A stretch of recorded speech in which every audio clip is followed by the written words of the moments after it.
Hey, everybody. Sorry we're late for Leadership Lunch Chat today. I'm Jen Wilson, and with me today is my good friend, Amy Vetter. Hey, Amy. Hello. Hey. We're late because of my computer. Well, we're late, but we're here. And we're all together for the very last Leadership Lunch Chat of 2021. And I can't believe that. I mean that. I blinked and the year flew. So, Amy and I thought we'd do a year in review, evaluating what happened, the big high points, the big news, the big ideas from our perspective, and welcoming you to participate in comments and chat with us about your big insights, ahas, the most important things.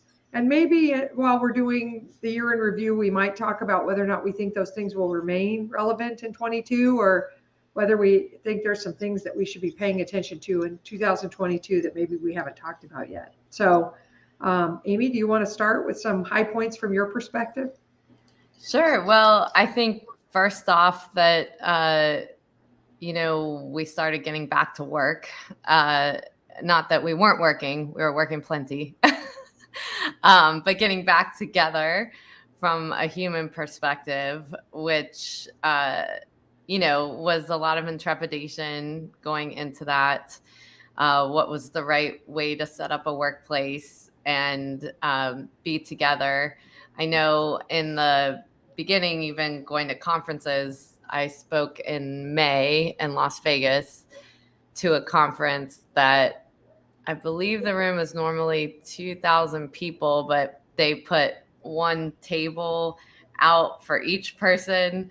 So when you're on stage, it looked like you were looking down an empty football field, but there was people at every table. It just looked surreal.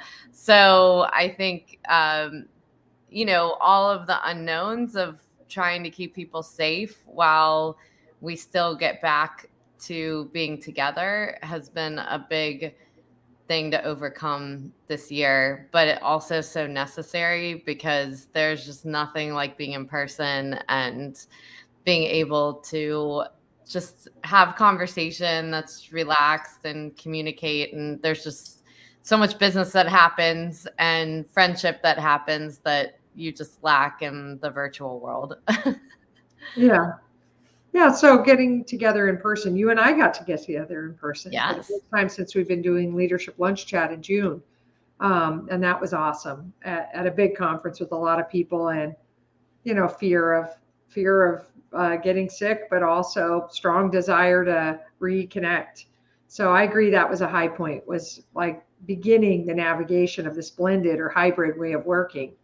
I think another high point, and maybe it's not high point like high five, let's high five over it, but it's a big deal and it's something to pay attention to. So, a top trend in 2021 was this great migration where people are leaving their firms either just to pursue personal health and wellness and maybe make some bucket list dreams come true. I just had a holiday card from one of our beloved employees who left after 8 years, and she and her husband both left their jobs in the same month, and just to pursue other dreams and interests, and kind of a risky strategy, but one that felt right for them, and that's pretty common. Or migrating away from firms that don't feel like they care, as Josh Burson said in that article that we published, or pushed last week, on the Great Migration, moving away from crummy firms to awesome firms, and moving away from firms that feel like they don't care that much to firms that feel like they really, really care. And we're starting to see a lot of that. But, I think a lot of firms are out there sort of trying to blame this migration on money. And yes, there's an inflation of salaries, but it's really everywhere.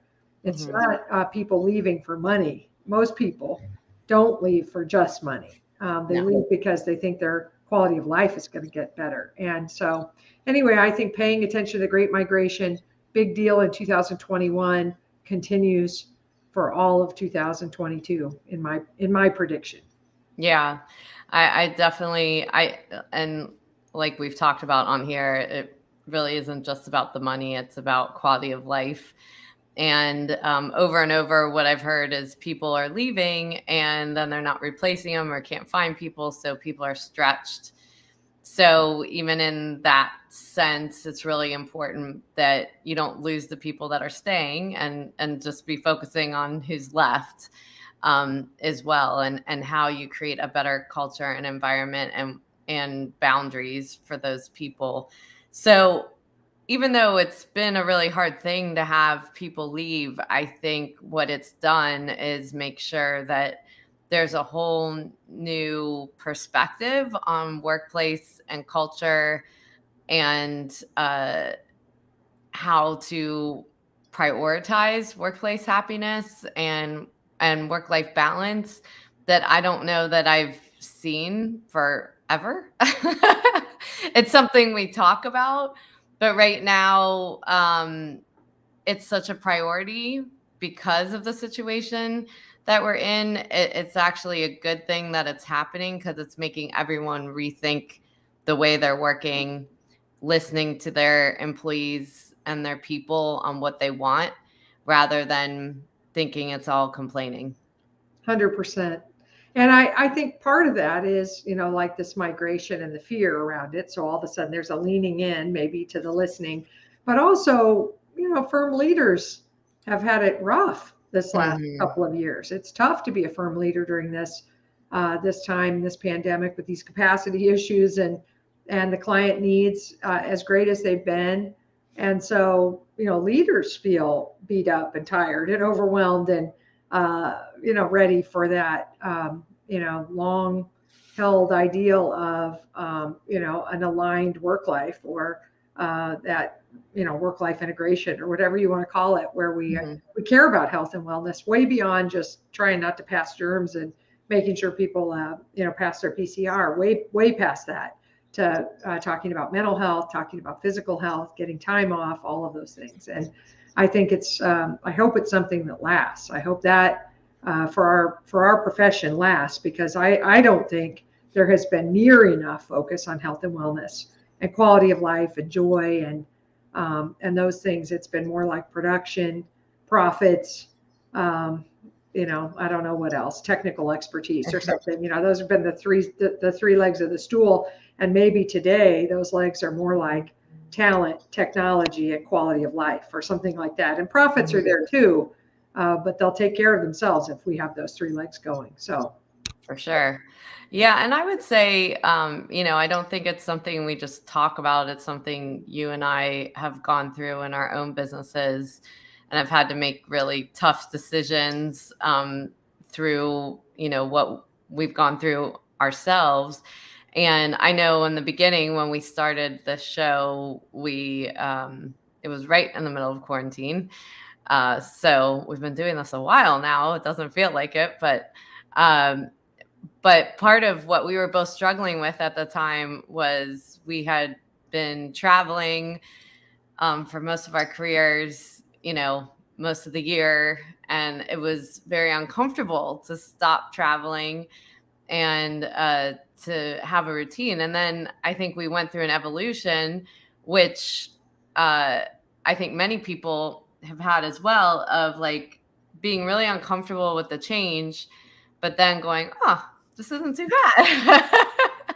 And I like being home more and having more of a routine and building a life, around that. So I know for me personally, and I think for you as well, it's made me completely re-strategize my business and businesses, and prioritize, what's really important from a personal perspective. I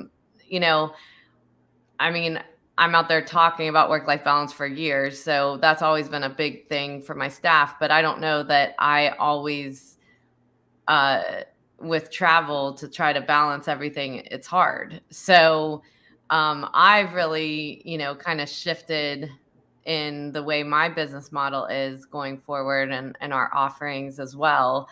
So that when I'm traveling, it's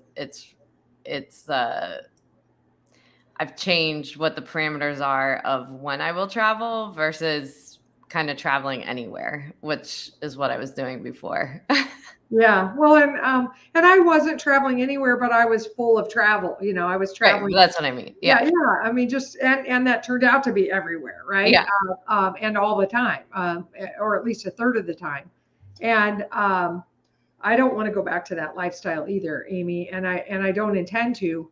I know I'll travel more in 2022 than Sure. I did in 21. That's for sure. But hopefully, nothing like I did in the years prior. And we've certainly innovated to create. We already had a lot of remote work options or remote service delivery options for our clients, but we, innovated most of our services to enable us to deliver them remotely, and that's awesome. And we'll continue to do that and have more of a blended approach than just this, hardcore on-premise approach for the client service piece. And I hope that firms do the same. I mean, one of my fears, I just said this yesterday in a trends webinar, is that all this ground we covered and leaps we made forward in remote audit. I just hope firms don't go backwards on that stuff. It's not Right. 100% remote audit. There can still be some on site. There can be some visits with clients outside of the audit cycle, even in person, more social, more dinner, more lunch, more strategic.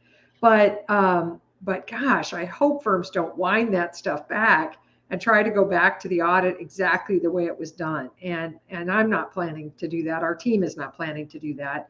But I will tell you that delivering services remotely changed our business in a bunch of ways. And so this is another trend, and one that I think will be carried into 2022. And that is kind of for us a revelation, but we've also been seeing this revelation inside accounting and consulting firms of the critical importance of hiring really top operational and administrative support Yeah. people to come in and support service delivery, not support updating the database with address changes or calendaring appointments, all of which are important, but to get into the service delivery cycle and participate in it. And one of the coolest things that happened for us in the pandemic as a firm, let's say from May 1st until maybe the middle or of the fall of last year, is that our bright operational people who had always supported service delivery on what I'm going to call the back end, they all got to participate in the front end of the delivery of all these different services that we have at Convergence. And they got to meet these clients we've talked about for years and see all the players and people in these little boxes and really get a firsthand view of what it was that we were doing. And that is invaluable. I mean, just invaluable. I can't put a number on the learning that gave our people, but also once we saw what they were able to do inside service delivery, we'll never go backward on that. I mean, they will always stay client facing, and we will always have overinvest in operational administrative talent. We will absolutely do that because that's a wonderful leverage model, and many firms haven't yet caught on to that, but we think in 2022 it's one of the ways to really help with capacity. For sure. Yeah. And so I think it goes back to, kind of reevaluating resources. When you have scarce resources, that's the time to review, where do you automate? Where do you take your scarce resources and put them to their best use? And then like you said, are there different types of skill sets you need to hire in? Maybe it's not the exact skill set that left. Right. And so I think sometimes that's hard for us to think about because it takes more time to step back and say, what do we actually need? Do we actually need to replace this person? Is there someone that could level up, or could their work be redistributed in a different way? But then where can we take some of the non-value added work, as far as like non-billable work, not that it's non-value, and place it somewhere else through automation or maybe a different type of staff person to hire, so that you're not feeling the pain of, people leaving. And it's really an opportunity to restructure rather than stretch your people too thin. And so if you can step back and think of it that way, I always take those opportunities to do that, because sometimes, you've just been used to a way of running or the way people work or that type of skill set where your business has changed since you hired that person, and you may need a totally different person now. Yeah, and that's hard. I know firms struggle with the idea of really assessing the team and evaluating where we've outgrown certain people, and where the technology savvy needs to be higher, or maybe the operational orientation versus administration needs to be the focus on workflow and process more so than just moving data. I just think that what we need today in our businesses is different, and it is hard when you find that you have outgrown those skill sets of those people. But man, we can't let the business be hamstrung by that. And we see that not just in the what I'll call the service center administrators, but also in key operational roles like HR, marketing, IT.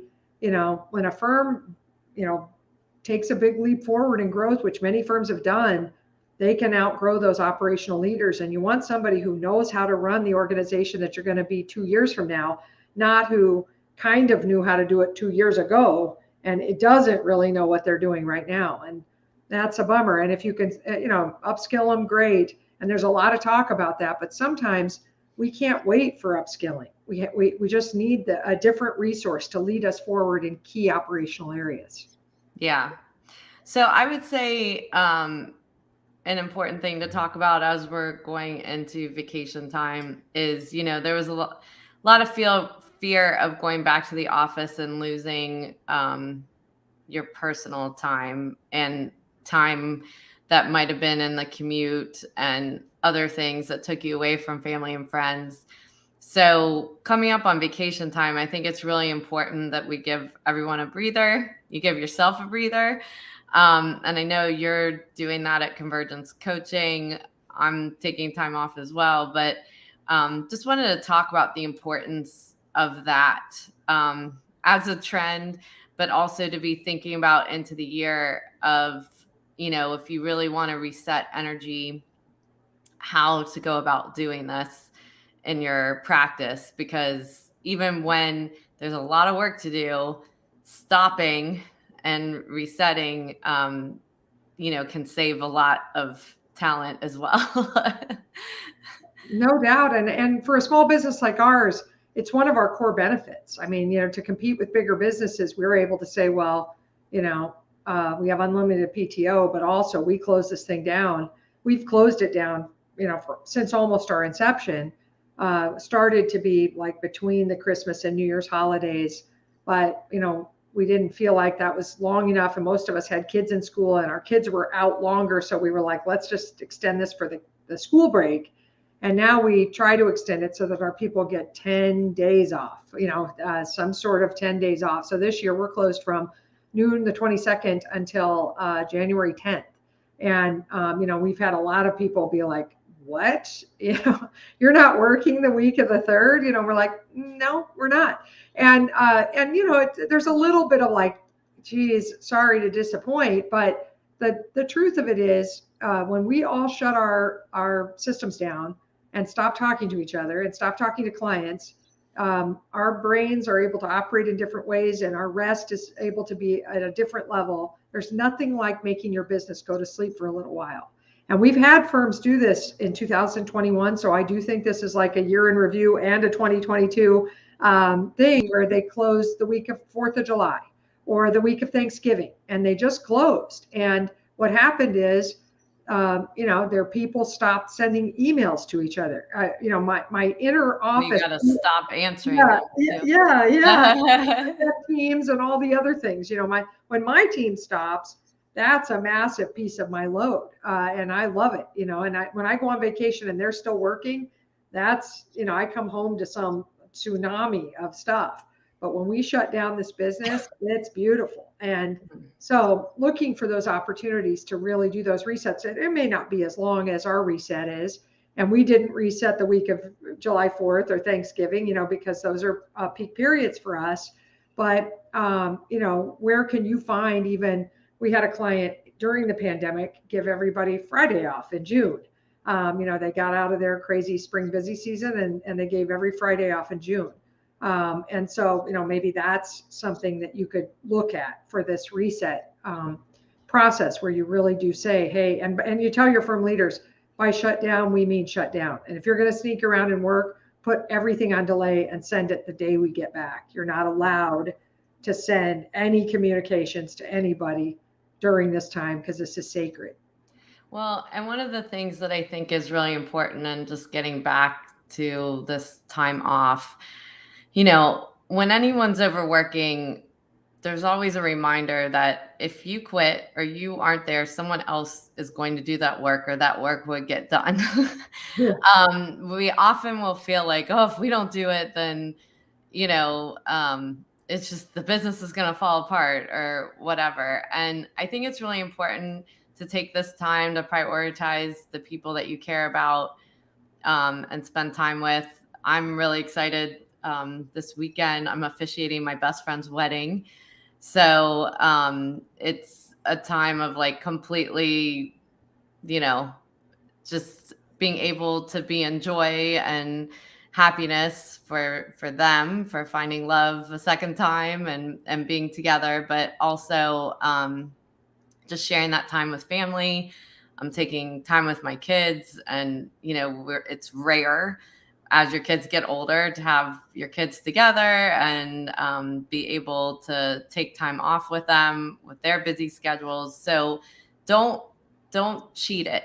I guess is what I'm saying is fully be present in that time that you have, and not feel like something can't wait till you get back, or to sneak the email, or to sneak that message, because the fact is you don't get that time back. No. And if, for those of us that might be somewhat addicted to the whole process, if you felt like, oh, I'll be bored, well, my number one suggestion for that boredom is to ask your spouse or significant other, or the people living in your home, or your kids, if you have any, or your best friends or siblings or parents, or all the people in your little close community of family and friends, how can I help you with this time off that I have? What would you like me to do? How could I show up for you? And generously offer yourself in service to those people. And I know my daughter Della would say, let's go crawl in your bed and watch a movie. She's 23 and just got married, but that's what she would probably ask of me. So it's not, when I offer my service, it's not exactly like I'm going to be grinding in the garage, mopping the floor or something. Although my husband likes the garage floor really clean. And I said to him, what do you want? How can I spend my time with you, during this time off? If he had that as one of his things, that's a way to sort of contribute to him. And so yes, rest, but also if you're worried about being bored, believe me, there are lots of requests people around you have for you, but you look too busy for them and they don't make those requests. So offer it and you'll be surprised at what they come up with and what a difference that you could make for them during your time off, how you could, use that to the benefit of those relationships. And I would just say about being bored, sometimes observe that and sit in it. Because I know for me, I get the same way. And then it's like, just sit on the couch, do nothing, and then figure out why this is so hard. Because then as it goes on, you're like, oh, I'm feeling better now, or I'm good. But it's like, you have to get past that initial vibration or feeling like there's something else you need to do. It's actually a good practice, mindfulness, and to not always feel like you have to be busy doing something. So that can be okay too. Well, like I said, half the people in my life, that's what they would ask of me. Yeah, just sit down here and not fold clothes. Yeah. Not, not whatever while you're talking to me, whatever it is that I would do in addition, to just use the time wisely, maybe not wisely, so I love that, Amy. And so I do agree as we wrap up here, and I think we should, that it's been a wild year. It's been a blessed year for a lot of us. Yes, there's been loss, and yes, there's been uncertainty, and it's been hard work, I know, for many of us. But there also are all sorts of innovations and new ideas and new ways of being coming out of this. And let's figure out the best of those to take into 2022 and to sustain. That's what I'm hoping for. So, and I want to express my gratitude to you, Amy. It has been 18 months or something like that, or 20 months. It's been a long time. We're not at the 2-year anniversary yet, but we definitely have reached a big milestone. And I'm just so grateful for this opportunity to process life and work with you on Fridays. And I'm looking forward to doing that again in the new year. Our next leadership lunch chat is January 14th, 2022. So wishing you and everybody else a happy holidays and a happy new year. Happy New Year.